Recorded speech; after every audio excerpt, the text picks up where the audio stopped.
Welcome to the Athletic FC podcast with me, Ayo Akinwolere. Manchester United and Chelsea are just two of the clubs interested in Ipswich Town's star striker.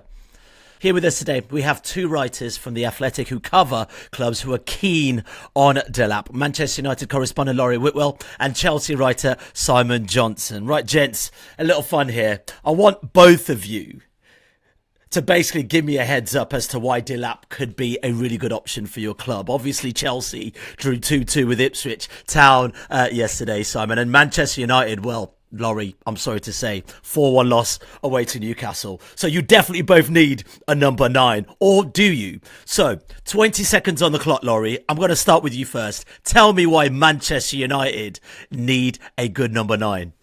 They absolutely need a very good number 9. They have scored a record low number of goals at this point in the season. I think they're on course for something like 45 goals, which is historically bad.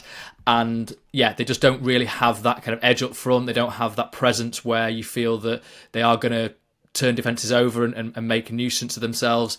So yeah, a player like Liam Delap I think would certainly add to their options and give them maybe a bit of an edge.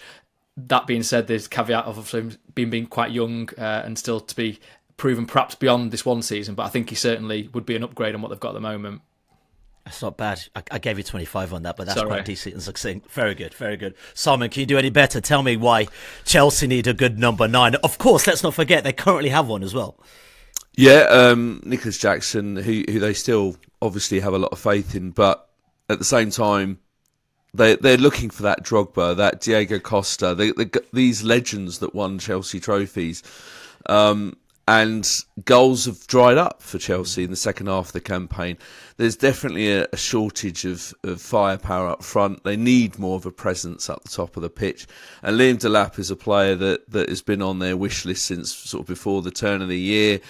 Is he the finished the article? No, but then he'll be joining a long and very big dressing room full of players that fit that description. But clearly, the lad's got an awful lot of talent. And even in a short cameo at Stamford Bridge on Sunday, he showed just why Chelsea like him. All right, my timekeeping skills are awful. That was 44 seconds. But anyway, you both made a good case for it. Well done, lads. My timekeeping's even worse then. Right, let us move on. Let's get into this. Let's talk about Liam Delap. 22 years old, Laurie, you pointed out, 12 Premier League goals and 2 assists in a struggling Ipswich team. Now, Simon, the release clause is around £30 million, which is activated when Ipswich relegation is actually confirmed. Now, he ticks a lot of the boxes for both sides. As a striker, but is he a striker and the profile of striker do you think that Chelsea need? And I guess the money's quite decent as well if you think about it.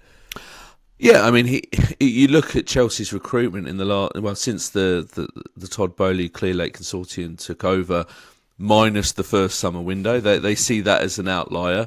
But all the transfers since then, its potential, its age, its price. Yes, there've been some big deals in like Casado and Fernandes, but by and large, they've not been shopping in that sort of finished article market. So Liam Delap, sort of the money involved certainly ticks that box, but he's not the only striker they're looking at. I should hasten to add. Inevitably, Chelsea is sort of like as other clubs. You don't just commit to one name, but he's certainly very high up on their wish list.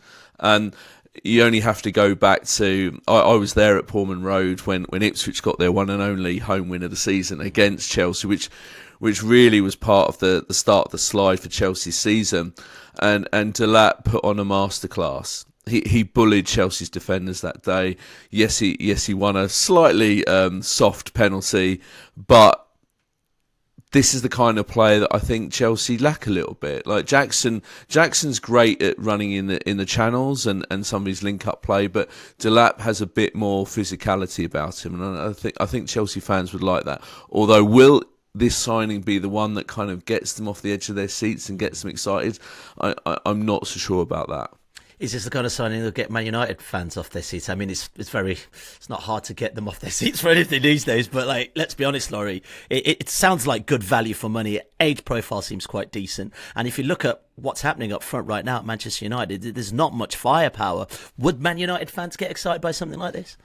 I think so, yeah. I mean, they are perhaps a little bit burnt by the Rasmus Højlund experience so far, in that he is the same age as Liam Delap, okay, a little bit older, but the sense is that, do they really want to have another chance on a player that has done it, for one season certainly. I mean, 12 Premier League goals is actually more than Højlund, Xerxes and Garnacho have scored this season, which is quite astonishing, really, in a team that obviously is going down. So he can create chances for himself, as Simon's alluded to there. You know, he's able to carry the ball from sort of midfield positions and have shots. He's got a very powerful strike on him, obviously, but also score those kind of goals that are from close range, which is what United haven't really had for a long time, to be honest. I mean, I guess Ronaldo came back and did it a little bit in that one season that he was really playing for United. So, I think it would excite people. And certainly, as you say, that the value is where the key aspect is. You could say, well, why didn't these clubs come for Delap when he was leaving Man City last summer? You know, Ipswich got him for sort of £20 million, I think the overall package was. I think you could perhaps understand, bigger teams not going for him, because his previous season was at Hull in the Championship, sort of 8 goals in 31 games there. So I can see the hesitancy to perhaps strike immediately. That being said, obviously Jason Wilcox, the technical director at United, knows him from Manchester City's academy. Signed him when he was coming in from Derby County, age 16. So could he have taken that chance? I don't think he had the agency then, and certainly Erik ten Hag would have wanted a more, proven, scorer. I mean, in the end, they went for Xerxes, who was doing it in Serie A a little bit, but, still not really the kind of record that you'd want to kind of hang your hat on as a number 9. So at least this player in Delap, he's been in the Premier League, scoring goals. As Simon says, that physicality up front, I think, is something that United have missed. And I think that's ultimately why fans would be on board with it. That being said, they probably would want an experienced one as well, sort of being greedy.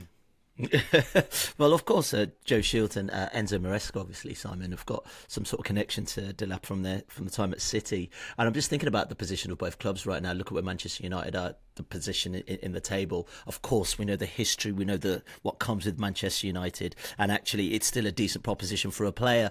But where Chelsea are right now in terms of immediacy and playing football, do you think the choice of Chelsea versus Manchester United for a young player right now makes a lot more sense? I mean, he's in a fantastic position, and not just on the pitch. He's the world's his oyster. I mean, and not just Chelsea, Manchester United want him, but if it's a battle between just these two clubs, it might come down to that. It's going to be a tight one, because he will be looking at both clubs and thinking, I can go in and make a big difference to both these clubs. Like, both clubs are crying at, like, they want me, they need me.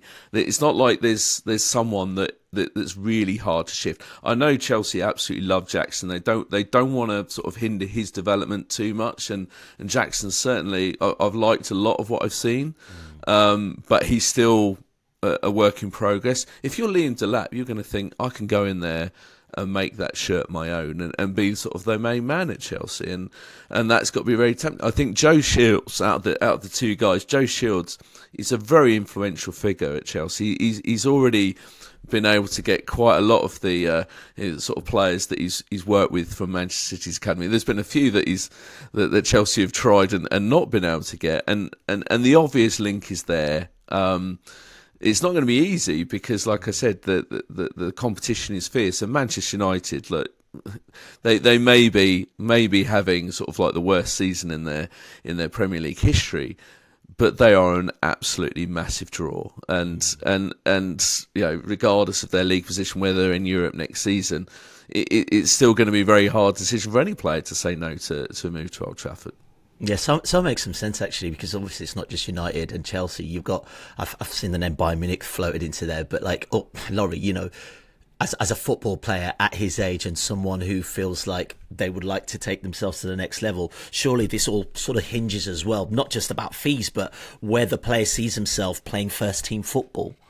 I think that's a huge aspect to his decision. Where's he going to play regularly? He's managed to get that at Ipswich, albeit he has been rotated a couple of times. I think Kieran McKenna starting George Hurst instead. I know the game against Chelsea was due to injury, but I think that United certainly would offer him regular football, but he might think, well, look at the situation there. It's a lot of players have gone there, tried and have failed, and it's not necessarily conducive to propelling your career onto another level. Is there an option there to go for a kind of club where the expectation, the scrutiny isn't as high? Because I think that's a huge aspect to United's players, that the eyeballs that are on you just all the time. Every single move you make is analysed, and so could you go? You look at Nottingham Forest, for example. Chris Wood has had an incredible season. Is he going to do that again next season? Do they need somebody up top there to shoulder the burden, particularly if they're in the Champions League? I mean, imagine what a draw that is. But again, away from the spotlight a little bit. Obviously, at Chelsea, you've got the carousel, I suppose, of all these young players. I'm sure he'd back himself right to kind of start ahead of any of them, but you've got to take that into consideration, I think, as well, from his point of view. So I think it's really fascinating, which clubs will come to the table meaningfully, and then how does he view his decision making? Because he's obviously had quite a few moves already in terms of loan moves, and each one of them, I think, has been a productive one. So taking that next step there, this feels like a really pivotal moment for him in his career. Simon, we were talking about and how do you think about this when Laurie talks about scrutiny? I think it was last week we were talking about Moise Kean and how he just never really did it at Juventus. He's now at Fiorentina, one of the best scorers in Serie A right now. Is that also essential? The spotlight of Manchester United is really interesting. You've got a project club like Chelsea, where eyes are on Chelsea. Can certain players go to these clubs and actually flourish, and actually maybe a Brighton, an Aston Villa, a West Ham, or somewhere where you can earn your stripes and actually be the star man there with that not too many eyeballs on you, could actually be a really good prospect for someone like Delap? Yeah, there is that, but I've never spoken to him, but I imagine that he would be sort of backing himself to go into a pressured environment like a Chelsea or Man United and make a difference. I mean, there's no doubt that, just speaking about, Chelsea and Man United are very similar at the moment, like basket cases of football clubs. Yeah. Chelsea Manchester do have United, Champions League, by the league available to them. Let's see how long that lasts, Laurie. Come on. They're doing their best to rule themselves out of that equation. But they're very similar in terms of, like, Manchester United doing it now. They're trying to rejuvenate a dressing room, go a bit younger. Chelsea a year or two ahead of them in their project, but they're showing that it's very difficult. It's easier said than done to bring a whole bunch of young players together, but particularly in front of a fan base, an expectant fan base. Like Chelsea, the atmosphere is very negative on a regular basis because these players are constantly sort of they're being compared with the legends. It's like Chelsea want to be the supporters have been spoilt with Premier League titles and Champions Leagues, so that's why they're looking at the players being signed and going like, are these guys going to take us back there? That's why there'll be more sort of excitement in terms of a centre forward if, for example, an Osimhen was signed, because that is kind of what Chelsea used to do, would be to sort of sign the guy that sort of costs a lot more money, top dollar, but has been there and done it and got the T-shirt. So he would be the one that probably will get more fans excited. But does he fit the sort of direction the club's going in and what the club want to do? I'm not so sure. They've obviously already explored a loan in the past. But Liam Delap kind of fits more the kind of the way the club operate. But I think Delap, like I said at the top, I just think that he would look at Chelsea and Manchester United as an opportunity, because for him, don't forget, it's not just about what he can do at club level. It would be thinking, this could help me kick on to fulfil England ambitions. So Yeah, I mean, what a position to be in when you know that all these big clubs are after your services. I wonder whether the spotlight's also on him in the fact that, we've done a podcast on this as well. Like, the dearth of really solid old school number nines out there, guys, like holds the ball up, decent in the air, got a good shot on him, makes those lovely runs. When, you look at a team like Arsenal that don't really play with a striker and you're sharing the goals out, a real focal point. And I guess that really contributes to sort of all eyes being on him is that age, but also that playing style is something we're sort of seeing slightly phased out of the game at the moment. Do you think that really helps him? But also, Laurie, how high do you think that ceiling looks for him?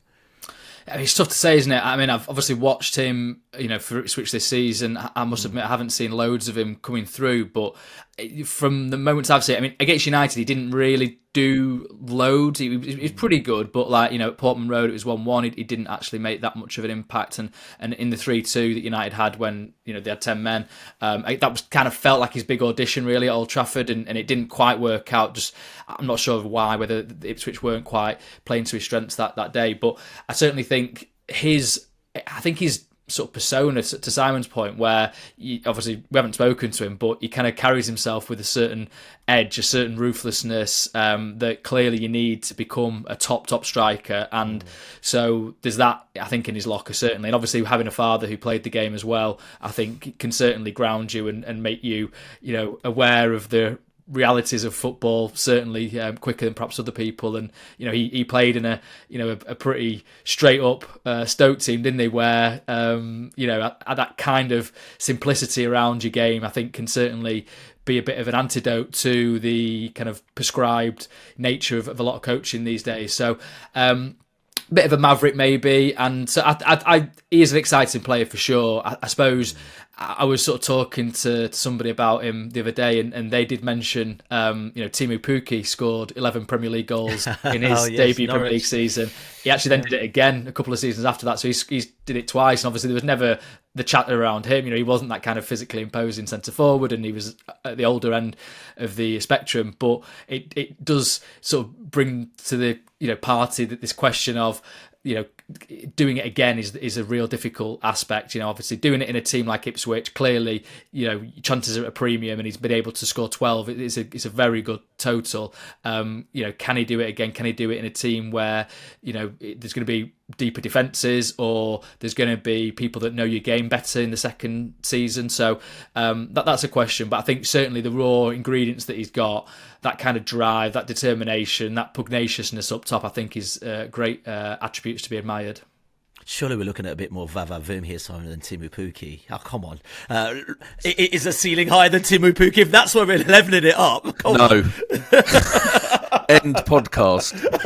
Yeah, this was all a big waste of time. It's Timu Pukki we should be looking at. Sorry, Delap. I was actually looking at where he is now. He went to Timu Pukki. He's 35. HJK, yeah. Went to the MLS after leaving. Can still do a job, but I think Laurie made a valid point as well in there about the question mark over him is that he's playing for a side that by and large plays on the counter attack.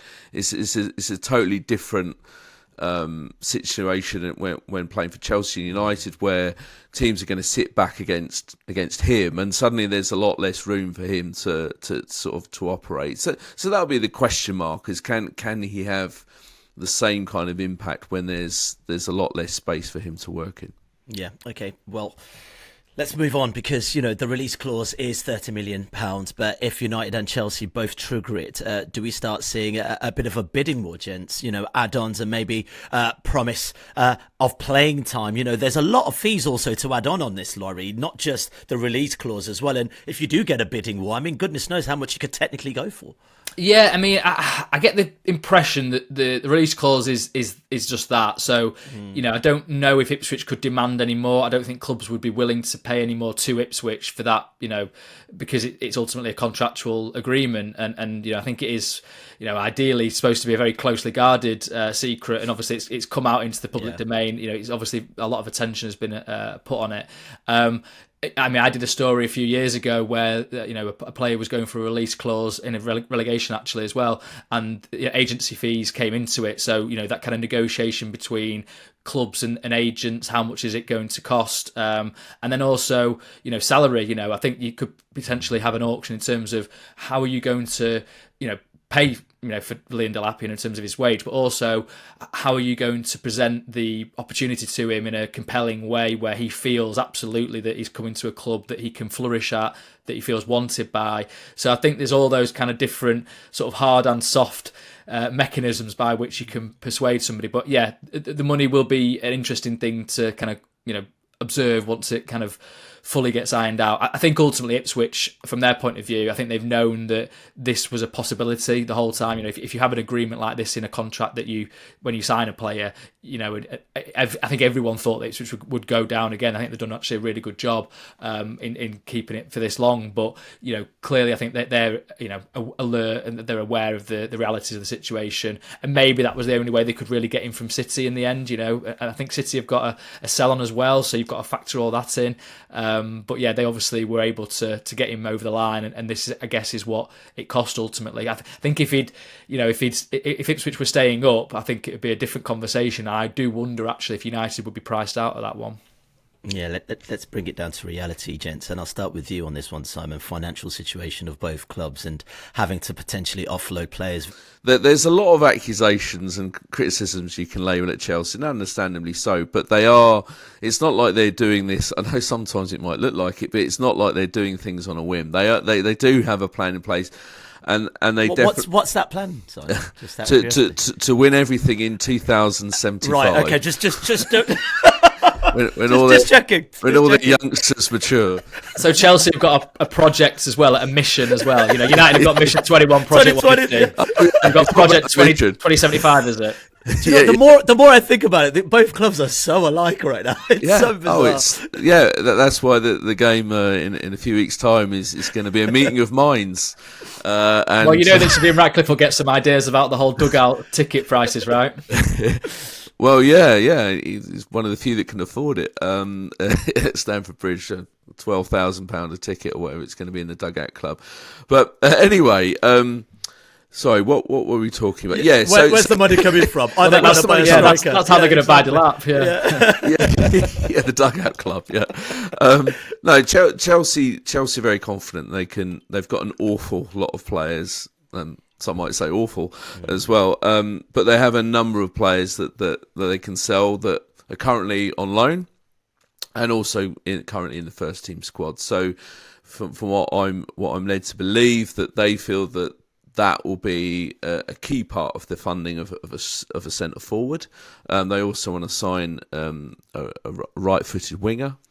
And there'll be other positions that are potentially looked at as well. But of course, I think as you already alluded to, they've got players coming in already. The exciting, probably the most exciting one being Esteval Willian, the sort of star of Brazilian football, which is now looking like increasingly inspired bit of business. Okay, we're yet to sort of see how he'll adapt to English football, but when you've got sort of him sort of being crowned as like the next Neymar, and Neymar sort of almost sort of passing on the baton to him, he's a player that might actually get sort of Chelsea fans excited again and sort of thinking positively about the future. And if you're again going back to Liam Delap, you'll be sort of thinking, wow, I could be playing behind in front of Esteval Willian, Cole Palmer. It's not looking too bad. That's quite an exciting sort of possibility ahead, and of course there's other good players that Chelsea do have, although perhaps they don't do it enough on a consistent basis. Yeah, Laurie, go on. Big stadium announcement not too long ago. You've got a new coach who will want to bring players in. How much wiggle room do we have at Manchester United? Who's leaving potentially, and will they need to do that to be able to bring people in?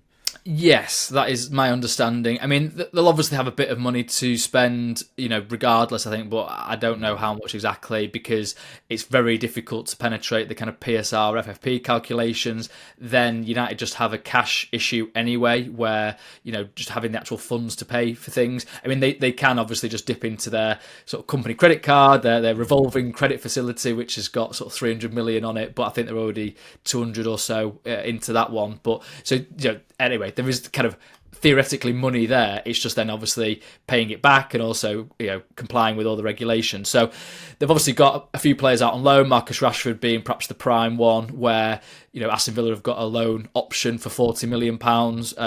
Whether they go for that, whether he goes for that, because again, you're going to have this issue with him agreeing terms with any new club. He's on a good contract at Manchester United, very good contract. So how does that all pan out? I don't know. Anthony on loan at Real Betis. Got Jadon Sancho at Chelsea. Are they going to actually activate that obligation, Simon? That's an interesting one, Simon. Are we looking at that? Can you give us an exclusive?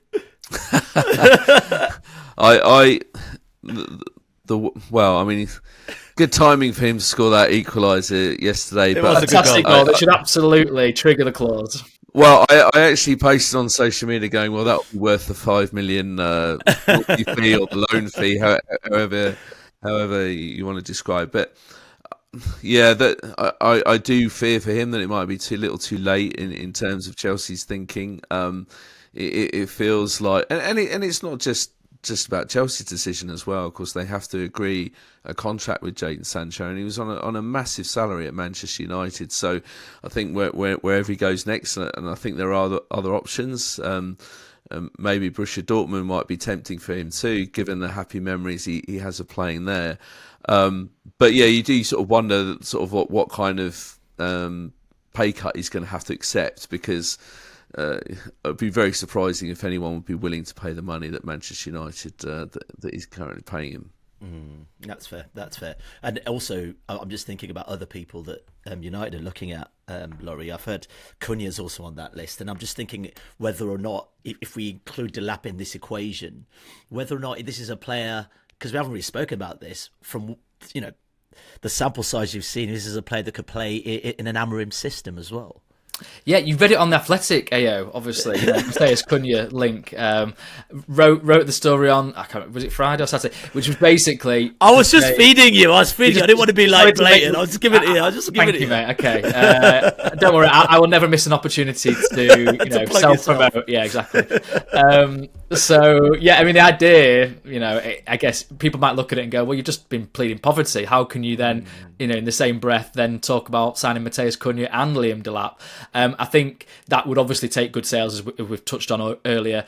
But I think it kind of blends into that idea of, okay, Liam Delap, 22, has done it in the Premier League already for one season, but is there an experienced player that needs to come in alongside? They obviously are massively aware of the need for goals in this team.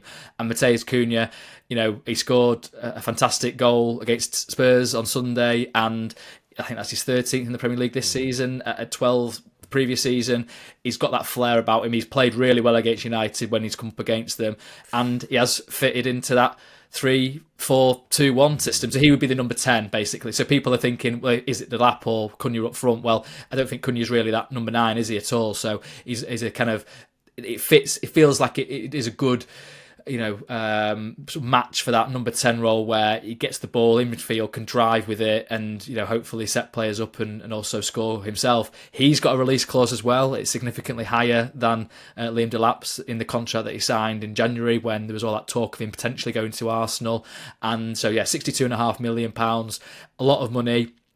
Wolves would want paying in full, although you can do these instalments, which I know Ratcliffe has railed against because he's still paying for Sancho and Onana and Højlund and the rest of them. But it is a kind of standard practice in football these days, where you spread it out over several years. So that is an interesting one, I think, for people to look at, and the reception to that from the fans has been pretty positive. Actually, we were touched on Liam Delap earlier, that the reception that might get, I think the kind of overwhelming response has been one of excitement around the possibility that United might look at signing Mateus Cunha. Have I had enough caveats there? Massive. Thank you. Did a great job. Now, something I'm interested in, Simon, and we're talking about systems actually, is that, teams like Liverpool and Arsenal have sort of backed away from the Delap conversation. Are they seeing something that no one else is seeing? Is it more of a systemic thing, that perhaps that's not the kind of player that would work in that particular ideology for both clubs, or perhaps it's the budget, or I don't know? Like, why would Arsenal, who are looking for a number 9, not go for a player like this? I think it's sort of like looking at other options, isn't it? And we've already reported, the Athletic already reported, for example, Arsenal looking at Gio Curtis. It's not like I don't think that's a slap in the face for Delap. They're looking at perhaps more of a finished article, someone a bit further advanced in their development. I think he's 27 now, so he's Arsenal in that position, and this is rare for me to be talking about Arsenal, but Arsenal in that position where they no longer want to wait. Yeah. You know, especially Premier League, Champions League. We'll see. Of course, they're in a fantastic position, but the Arsenal fans want the Premier League title. Can they really afford to sort of see if Liam Delap can get better at 22 and kick on to be so? It feels like that's why they're sort of leaning more towards a sort of a slightly older guy. Although, of course, they're big fans of Sesko, who's the same age as our United. As our Chelsea. Chelsea loves Sesko. I mean, basically... come on, Chelsea should just be ruled out. They're linked to everyone.